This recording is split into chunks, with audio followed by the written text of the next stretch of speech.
Jovem Pan Morning Show. Seguindo aqui com o Morning Show pela Jovem Pan, olha, uma das pensadoras mais celebradas pelas feministas, a filósofa francesa Simone de Beauvoir, morta em abril de 1986, pode dar uma leve reviravolta na tumba agora por causa do lançamento desse livro aqui que eu tenho em minhas mãos, olha aqui, ó.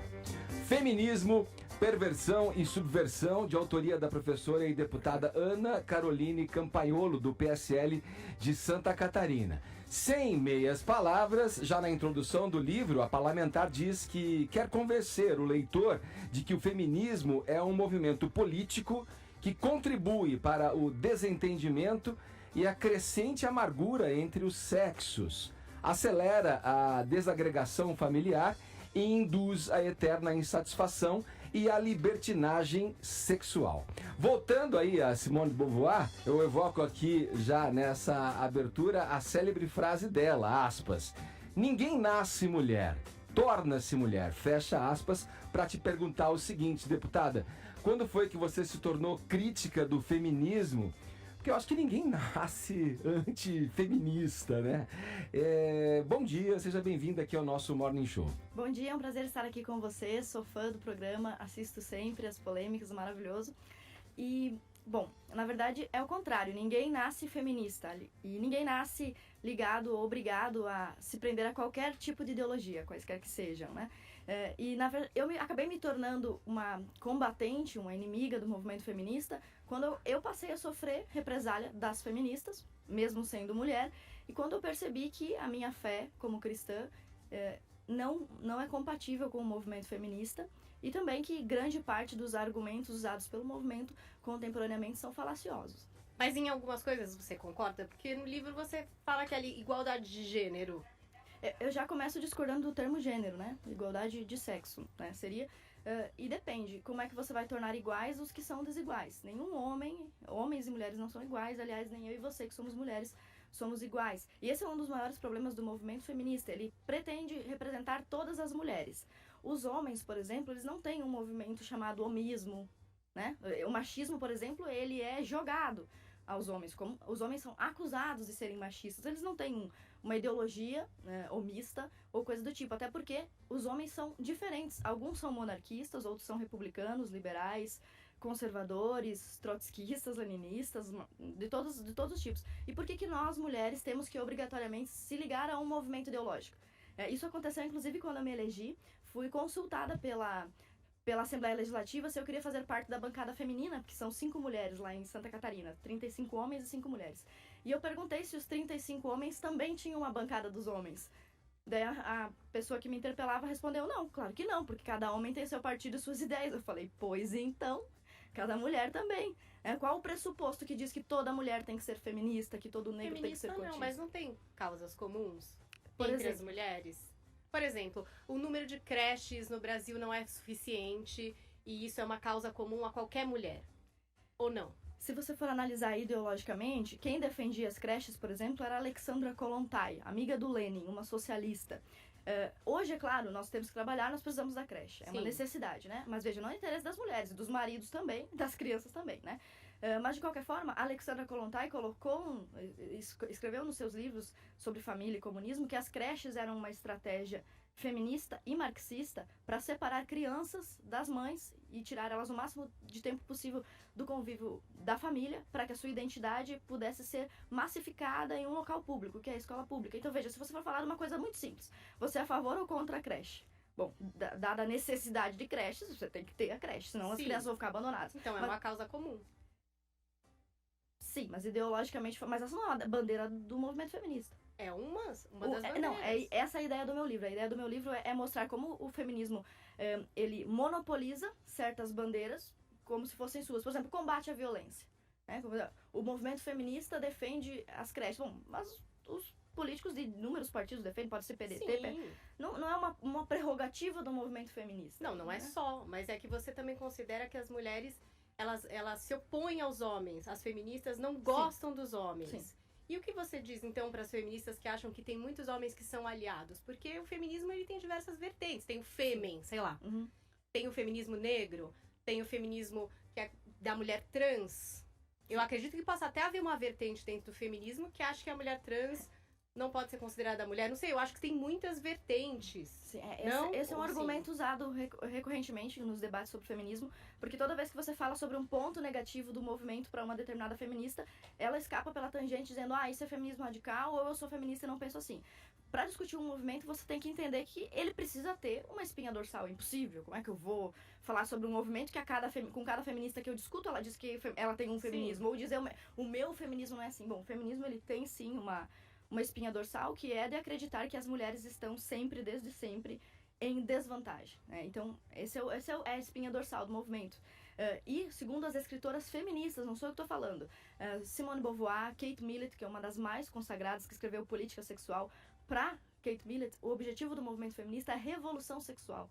Essa conversa que nós ouvimos sempre sobre conquista de direitos civis ou reconhecimento, isso aí é, digamos, uma false flag, é a propaganda do movimento. Inclusive, a própria Judith Butler já disse que o próprio uso do termo mulheres é apenas propagandista. Recentemente, a Berenice Bento, num seminário queer de subversão das identidades, inclusive essa palavra subversão está no título do meu livro, ela confessa que não existe mulher. Ela está falando com uma plateia de feminista e ela diz, olha, não existe mulher, nós do feminismo, nós não defendemos mulher, até porque o conceito de mulher é um conceito patriarcal, foi culturalmente construído, é opressor, então nós usamos a mulher como marketing. Me tira uma dúvida, por favor.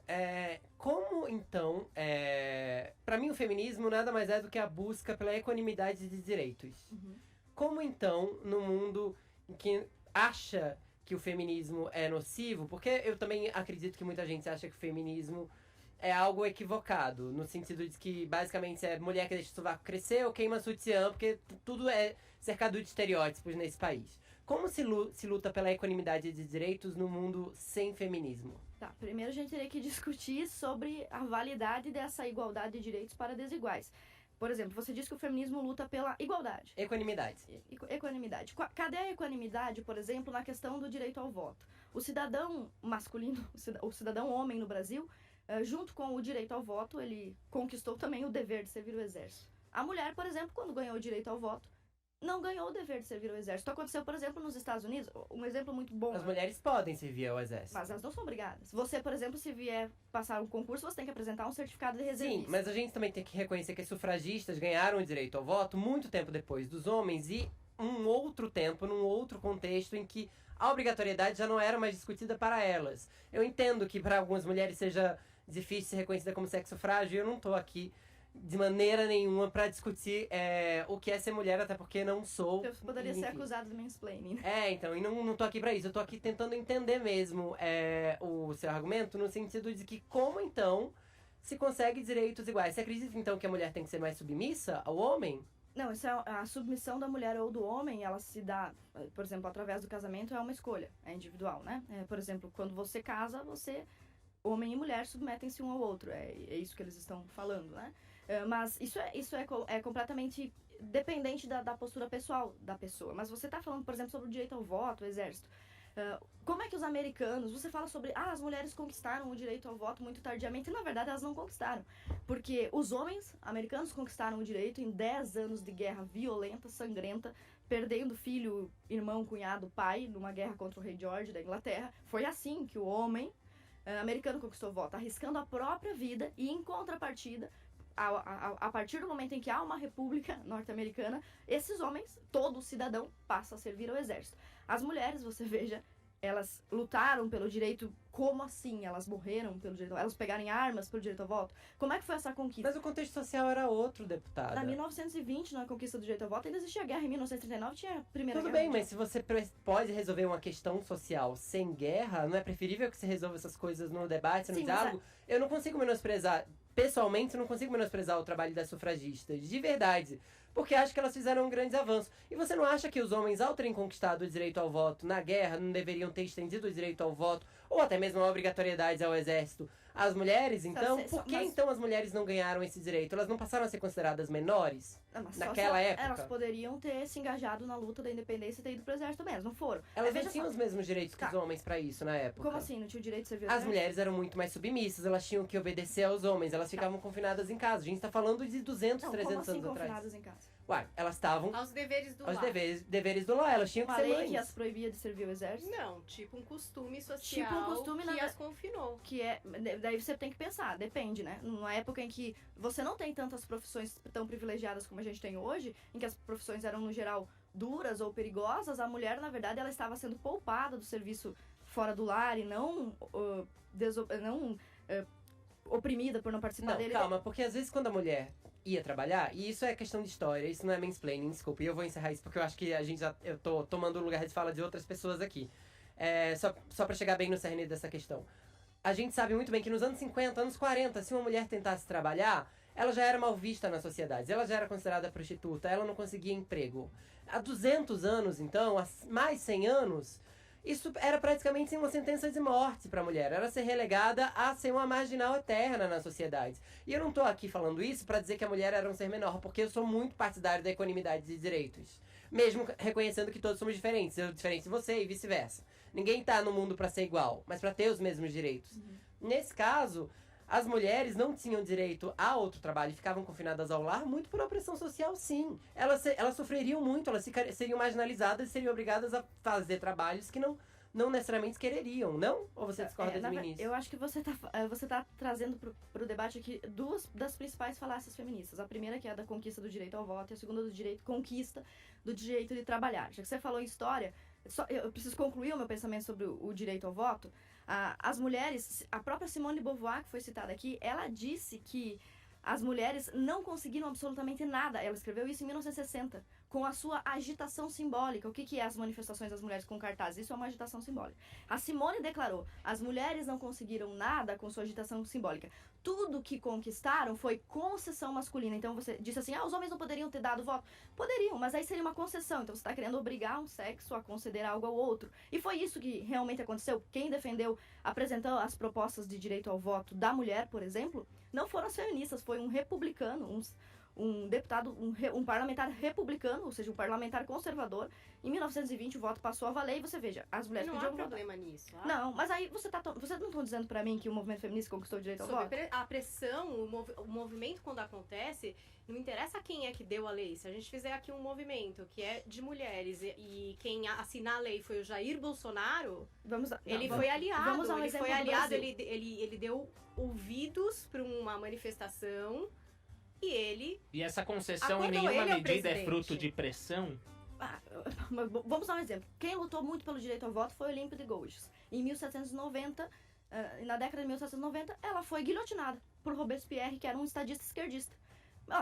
Ela lutou pelo direito ao voto, ela morreu. Agora eu pergunto, a morte de Olímpia de Gouges trouxe o direito ao voto? Não, por isso Simone de Beauvoir estava dizendo: a agitação das feministas foi sempre simbólica. A própria Margaret Thatcher, primeira mulher primeira-ministra, ela disse: eu não devo nada ao movimento feminista. Vamos falar de Celina Guimarães, primeira mulher a tirar um título de eleitor na América Latina. Ela foi questionada, existia um movimento sufragista no Brasil na época em que Celina retirou o seu título de eleitor, e ela foi abordada por essas sufragistas para perguntar: você participou do movimento de mulheres, luta das mulheres, independência, feminismo?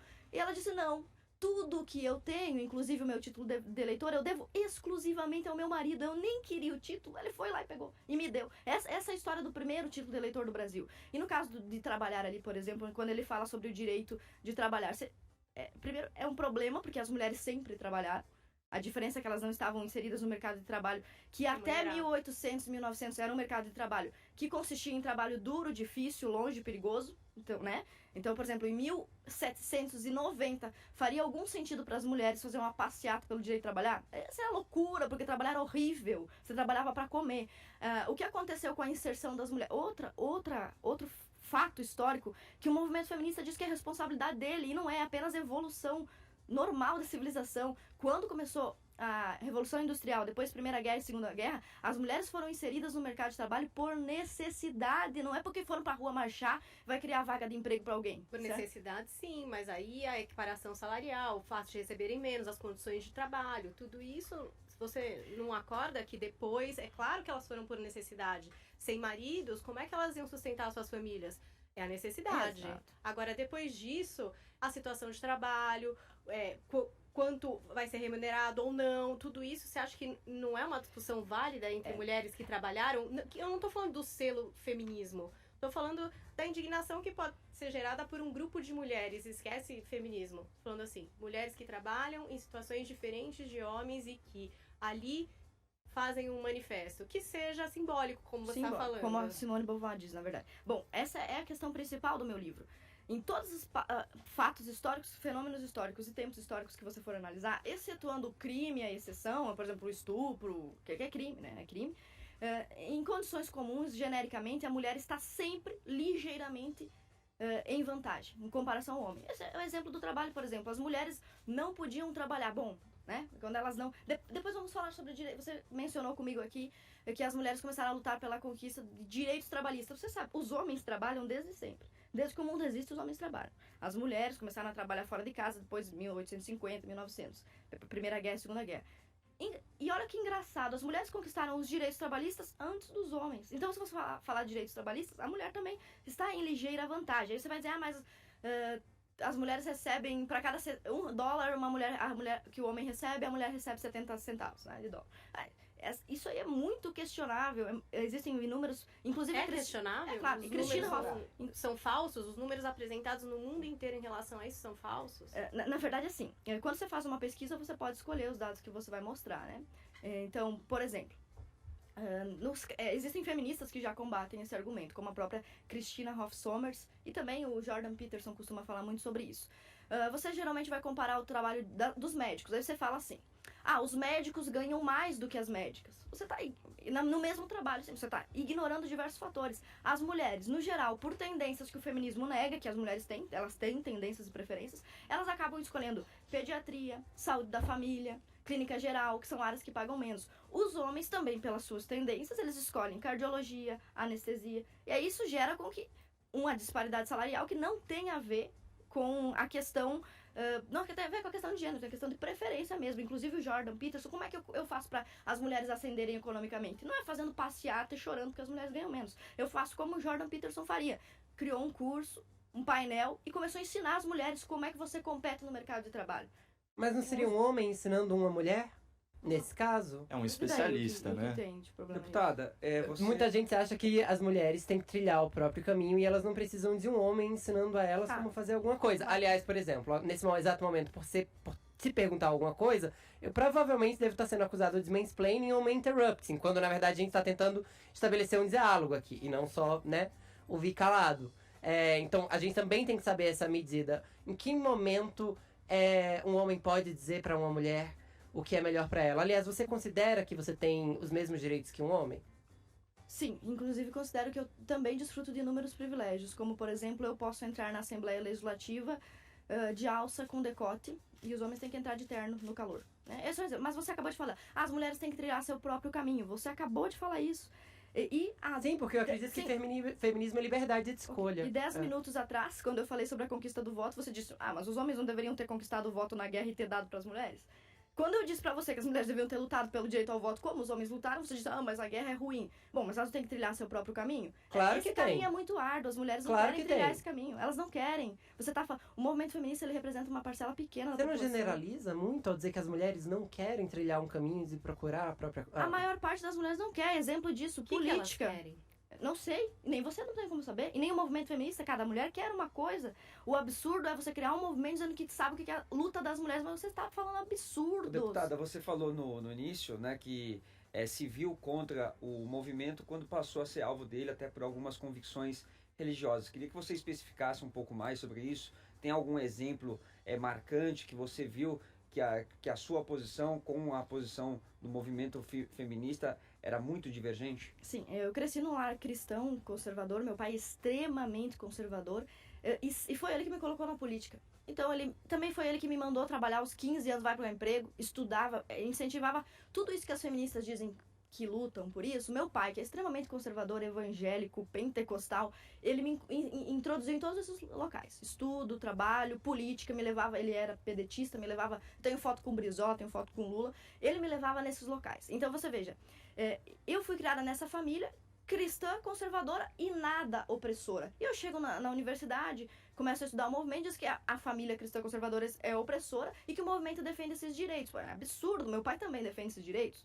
E ele me introduziu em todos esses lugares. E aí, por ser mulher e cristã, o que não tem nada a ver com luta de direitos, eu comecei a ser perseguida. Inclusive, teve uma professora que abandonou meu trabalho de mestrado quando descobriu que eu era cristã e antifeminista. E eu comecei a sofrer represália do movimento feminista. Então, comumente se diz, mas você só é deputada hoje por causa do movimento feminista. Só se nós virmos do ponto da controvérsia. De fato, foram as feministas que de tanto bater em mim, fizeram com que a população se solidarizasse da minha pessoa e fizeram de mim o que eu sou. Mas isso foi sem querer, né? Eu não estou aqui por causa do movimento feminista. Eu digo como Margaret Thatcher, eu não devo nada. Aliás, a única coisa que eu devo ao movimento feminista é um vasto número de processos incomodações que eu tive e atrapalhos na vida acadêmica. Agora é na questão da religião. Posso põe mudar? o Fala, Caio, fala aí. Caio tá... Falando sobre a eleição, né, já que a deputada não deve nada ao movimento feminista, eu concordo com isso.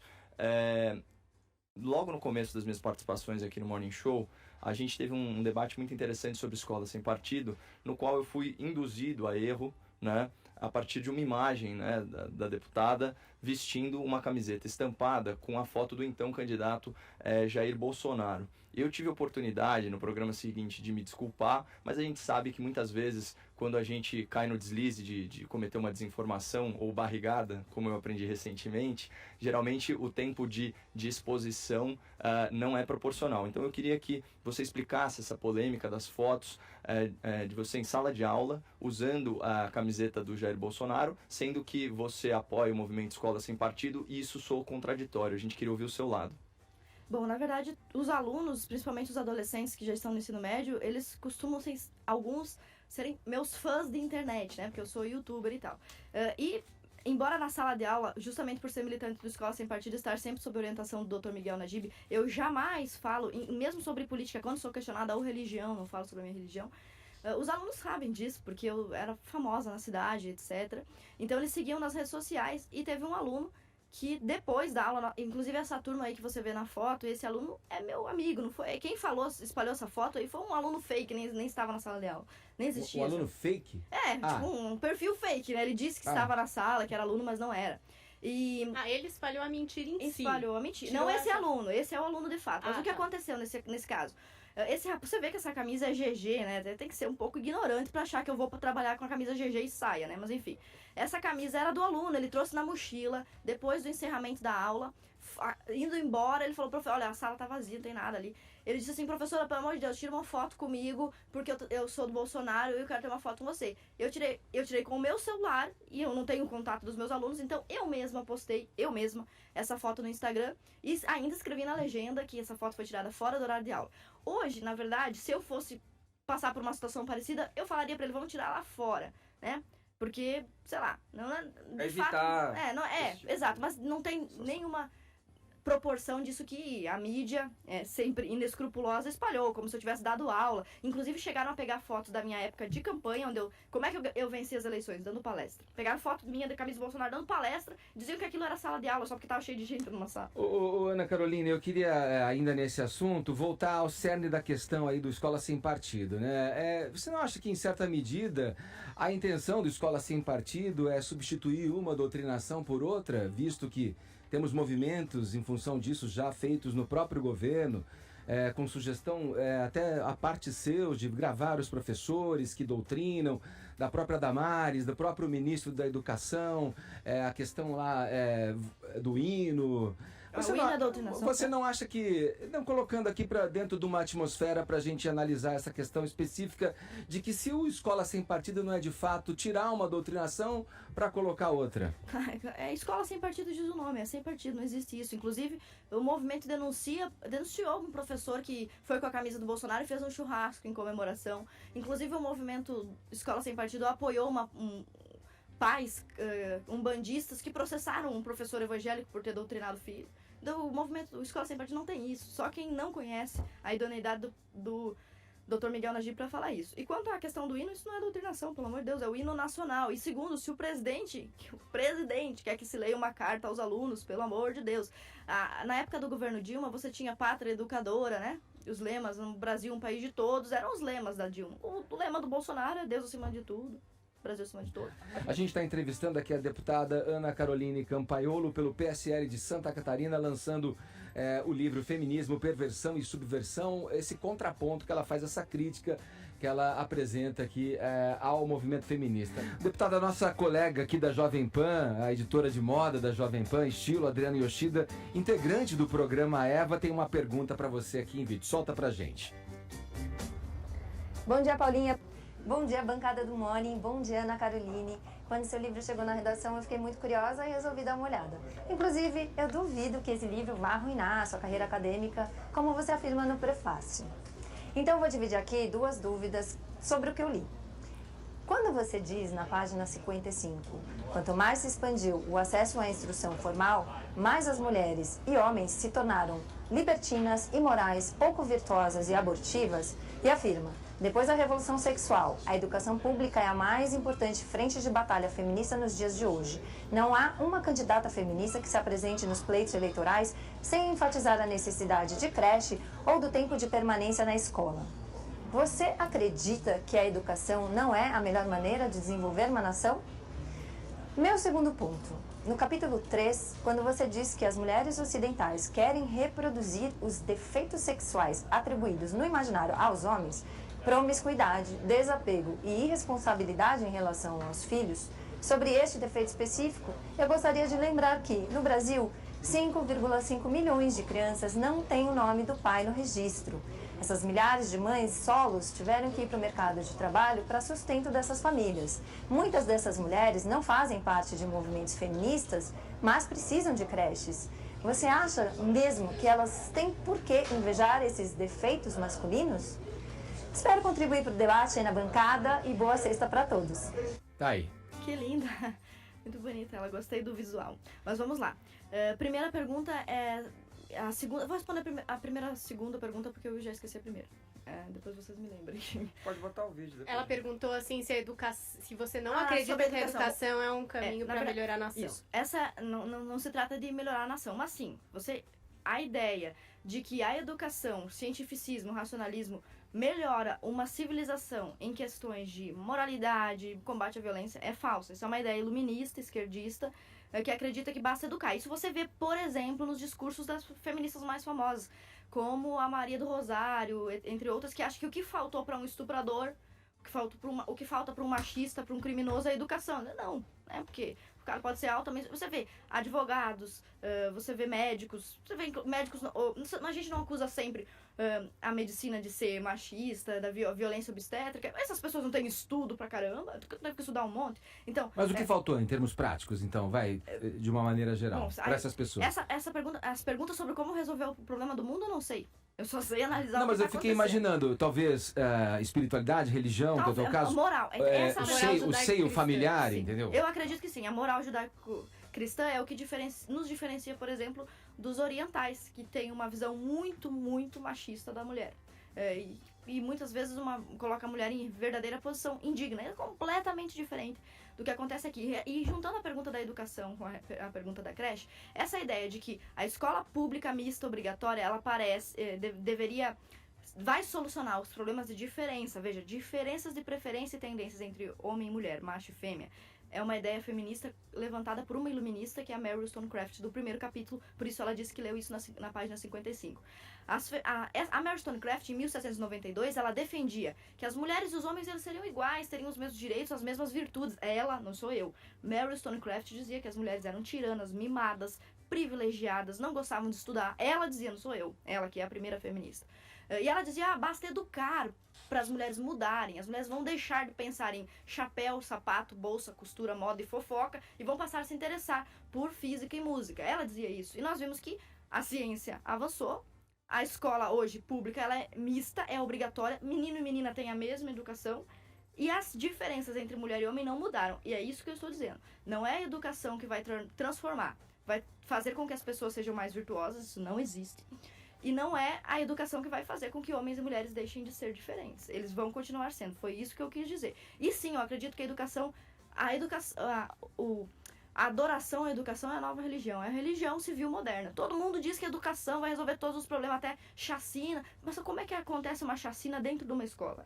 Claramente tá provando que a educação não resolve o problema da violência, da criminalidade, do estupro, do abandono. Quando ela fala sobre creches e mulheres, veja bem, um dos maiores problemas que as mulheres passam hoje é o da família desestruturada. Inclusive, acredito que foi o Mourão que deu uma declaração polêmica sobre isso, né? E se a gente analisar, realmente, uma família desestruturada, ela causa uma série de problemas. Quando os comunistas da Rússia, por exemplo, começaram a implantar um modelo mais feminista, mais liberal, na época de Lenin, a sociedade se desestabilizou, aumentou o número de prostitutas, de marginalizados, e chegou Stalin. Stalin é tido como o mais machista dos ditadores da Rússia. Por quê? Ele revogou, ele voltou atrás nas liberdades feministas, né? Como a facilitação do divórcio, entre outras. Por quê? Uma família desestruturada trazia problema, inclusive, econômico para o país. Então, sim, eu acredito que hoje, que a partir de 1960, com as ideias de feministas como Simone de Beauvoir, Betty Friedan, entre outras, as mulheres começaram a querer copiar os defeitos que são ditos masculinos. Por exemplo, ela citou um dado sobre como os pais abandonam os filhos. Mas existem outros dados também, veja, é sempre uma batalha de dados.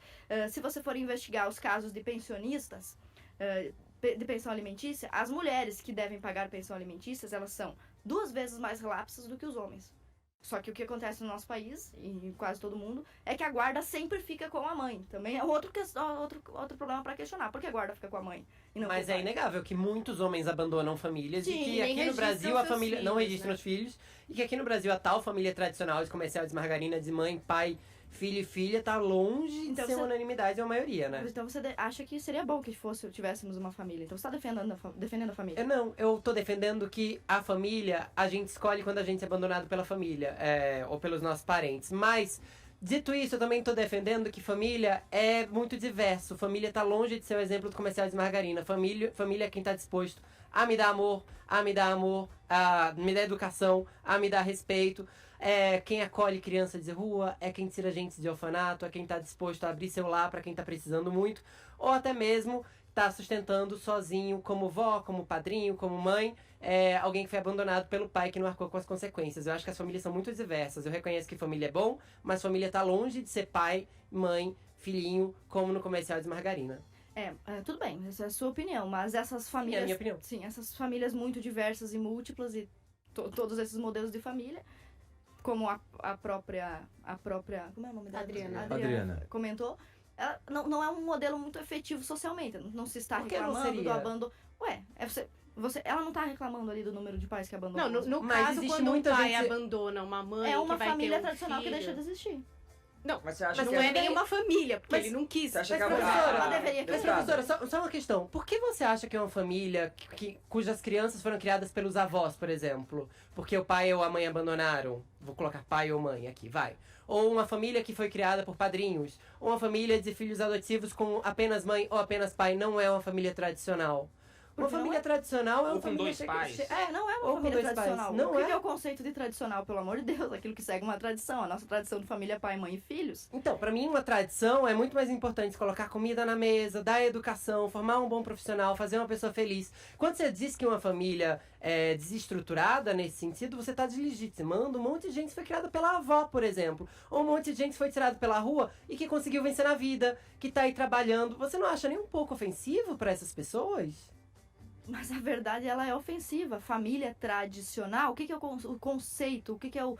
Como é que se define tradicional? Você falou, pra mim, tradicional é quem alimenta, quem dá amor. Não é isso que tá no dicionário, não é isso que é tradicional. Mas aí, Tradicional então, é aquilo que se estabelece. Mas então você tá admitindo, basicamente, que essas pessoas não deveriam Elas ter não os mesmos vivem numa direitos? família tradicional. Ah, então E elas a- não têm e a- família? Não, elas não estão numa família E tradicional você- e isso gera E alguns você considera problemas. essas pessoas desestruturadas por terem sido Não, criadas a por família vós? tal? se não é uma família Então, tradicional, é uma família Deputado, desestruturada. uma, Meu Deus, uma mas mãe como? solteira, ela Qual tem é o uma... conceito de família desestruturada? Aquela que não segue a estrutura tradicional, mas é uma questão semântica, é óbvio. Deputado, não uma mãe, ofensa. uma mãe solteira, ela tem, na sua visão, então, uma capacidade menor de uma mãe que tem uma família tradicional de educar os seus filhos ou Não, não? capacidade não, ninguém falou isso. Capacidade menor não, ela tem uma capacidade. Ela se faz pai e mãe, ela é uma heroína. Mas veja, esta condição, pelo amor, ela está. A Adriana estava falando até agora, questionando sobre essas mulheres que passam por essa condição de criar um filho sozinho. Você vai me dizer que criar um filho sozinho é melhor do que criar um filho com pai? Com um pai que ama, que respeita? Ou seja, Então, com é pai- melhor e se uma eu- e se não família tiver um pai composta assim? por uma mãe solteira ou uma família composta por uma família tradicional que se ama, que se respeita. Mas aí tem uma questão da circunstância, né? A melhor circunstância possível diante de alguma questão estabelecida. Se a família não tem esse padrão que você coloca, eu queria... A gente já está meio que já encaminhando para o fim do programa, assim, eu queria só deixar claro um ponto, assim, eu vejo que no teu livro, dando uma lida na diagonal, me preparando um pouco para esse papo aqui que a gente está tendo agora, eu vejo que você carrega muito na tinta da questão da revolução sexual e a questão da promiscuidade, enfim, do sexo atrelado aos ideais, enfim, aos ideais feministas ali e tal. Eu pergunto, não tem primeiro uma questão binária, assim, de pegar a teoria de tempos passados e tentar associá-la e justificá-la em tempos presentes, onde a dinâmica da sociedade também foi se alterando e não é mais a mesma, que você citou em alguns pontos, de que o homem tinha que sobreviver e o trabalho era duro e pesado e tal. Tem outras demandas hoje. Eu pergunto, não é uma visão muito binária só pegar a teoria do passado e aplicar uma circunstância contemporânea? E aí, com relação à questão do sexo, que eu aí detecto um peso nas tintas que você coloca, não é também enviesado por uma questão religiosa, como você se coloca, onde o sexo é visto como a única propósito da reprodução e não tem o tabu em cima disso, que acaba tolhindo o pensamento da importância de você reconhecer direitos e proferir à mulher o direito que ela mesma tem, a liberdade que ela deve ter em trilhar a sua própria jornada, Ana? Bom, primeiro, eu preciso, para falar do movimento feminista, conhecê-lo. Como é que se conhece o movimento? Indo nas suas bases fundadoras, nas suas fontes primárias. Que é Simone de Beauvoir, Beth Friedan, a Alexandra Kollontai, Mary Wollstonecraft. Elas são um pouco antigas, porque 100 anos atrás, 50 anos atrás, mas se você pegar um livro de uma feminista de hoje, ela é infinitamente mais radical, mais problemática do que as feministas fundadoras. Então eu ainda peguei leve. Eu poderia ter falado de Shulamit Firestone, poderia ter falado mais de Monique Wittig, por exemplo, que diz que toda mulher deveria ser lésbica. Eu poderia falar desses outros perfis muito piores. Então eu ainda fui generosa em escolher a base do movimento e não os seus expoentes mais mal vistos. Sobre a questão do sexo, veja bem, na questão de opinião moral, tá? Né? De opinião religiosa. Existe um livro chamado A Revolução Sexual Americana, do Pichirin Sorokan, que avalia, compara os problemas gerados pela promiscuidade. Como eu mencionei antes, na época em que o Lenin facilitou o divórcio na Rússia, as famílias se desestruturaram, perderam a sua estrutura, papai, mamãe e filhinho, aumentou o número de marginais, de mendigos, de prostitutas, e isso é um problema. O problema que nós temos hoje, ele é em parte um problema sexual, sim, né? As pessoas pensam só em sexo do ponto de vista de fazê-lo, né? Mas ele tem outras funções, ele tem uma função simbólica, ele tem uma função moral na civilização, na sociedade. E quando as feministas, por exemplo, Beth Friedan dizia que ser mãe e esposa era escravidão, ela tá colocando, incutindo nas mulheres a sensação de que cuidar dos seus filhos e do seu marido é péssima. Mas você não acha que é uma sensação da época? Eu, por exemplo, sou mãe de 2 meninos, eu sou casada. Como você, eu também já me divorciei. Eu vi um vídeo seu onde você fala que é uma mácula na sua biografia você ter se divorciado, né? Isso, por exemplo, quando você fala isso tem a ver com o quê? Com a religiosidade? Isso tem a ver com essa sensação de que o divórcio, enfim, pode ser um dos caminhos para acabar com a sociedade? Não sei, que culpa é essa, por exemplo? Eu nunca senti essa culpa e eu acho que eu devo isso um pouco ao feminismo, né? Mulheres eu me divorciei, eu vivi um relacionamento relacionamento que não deu certo, eu tive o direito de me desligar dessa pessoa. E aconteceu isso, não houve nenhum problema e eu pude seguir com a minha vida e hoje tô na família tradicional que você acredita, com meu marido, com os meus filhos e também acredito também que se amanhã isso não estiver dando certo, a gente pode não ficar junto e manter um ótimo relacionamento e continuar aí. Eu tenho um ótimo relacionamento com o meu ex-marido. Na verdade, ele é uma das melhores pessoas que eu conheci neste mundo. É incomparável. Um cara de uma honradez, assim, é maravilhoso, ele é ótimo. A questão é, o divórcio é ruim em si, pelo amor de Deus. As feministas criaram um conceito de que o divórcio liberta a mulher, de que o divórcio é uma coisa boa. Você já foi numa festa de divórcio? Não, Ninguém eu não quer tô falando. Ninguém quer se divorciar, ninguém quer. Ninguém quer. Mas vamos deixar claro que existe. Despedida de casado. É Vamos longe deixar de claro ser que uma existem festas de mácula na divórcio. minha biografia, entendeu? É longe de eu ficar, meu Deus, eu me divorciei, isso é uma mácula. Que nem você falou, é pesado pra você até hoje. O divórcio é ruim pra sempre. Quando você casa pra ficar com a pessoa, não é? Sim, e aí não deu É, certo. não, é ruim. Mas Você tem tem gente que se divorcia porque tá sofrendo agressão às vezes, não tem? Ok, Não, mas aí é um caso nesse caso, por extremo. exemplo, não é uma conquista do movimento feminista. O divórcio, por exemplo, ele existe até nas tribos judaicas. Moisés dava carta de divórcio por qualquer motivo. Sua mulher queimou arroz, tá O feia. judaísmo, ele é super a favor Então, de se não separar vai se dizer... der certo. Aí até isso. Olha o erro dessa frase. O movimento feminista conquistou Não o direito ao divórcio. Não, Pelo não amor, isso é o uma direito bosta. ao divórcio, Ok? mas o direito de eu não me ressentir e não me sentir inferiorizada e julgada por ser uma mulher divorciada. Isso é uma coisa... Mas quem disse isso? Eu tô debatendo aqui de igual para igual, eu debato com uma mulher casada, uma mulher virgem, Sim. sem problema nenhum de autoestima, não é isso. É Mas reconhecer a mulher objetividade divorciada já foi do fato. julgada, você acha que não? Mas é porque o divórcio é ruim, né? Por isso que você julga a pessoa que se divorciou. Faltou habilidade. Eu sei que faltou habilidade pra manter um casamento. Aí você tá falando, por exemplo, do caso de violência. Pessoal. É lógico que é, pelo amor de Deus. A família, ela foi feita pra continuar, pra gerar filhos, pra construir patrimônio, não foi feita pra se desfragmentar. E qual é o problema de falar a verdade sobre uma coisa ser ruim? Não é ruim se separar? É ruim, sim. mas é uma mácula. Eu acho que é uma culpa. Não que eu não tenho Eu culpa não sei se disso. você... Não é culpa, é ruim, a condição seria melhor se você tivesse casado, pelo amor de Deus. Ninguém casa prometendo separar. Separar é ruim, o certo seria resolver o problema. Mesmo quem se divorcia porque está apanhando do marido, melhor não seria não apanhar do que se divorciar. O divórcio ele não é uma conquista, um direito, um prêmio, ele é um escape. É uma solução para um problema que não devia existir. Não é uma conquista falar do movimento feminista, elas enchem a boca para falar do divórcio. Eu tinha uma professora que falou que se divorciou sem razão, apenas porque ela virou feminista e entendeu que o casamento era uma pessoa. Você não tá tratando um caso de exceção Tô. agora?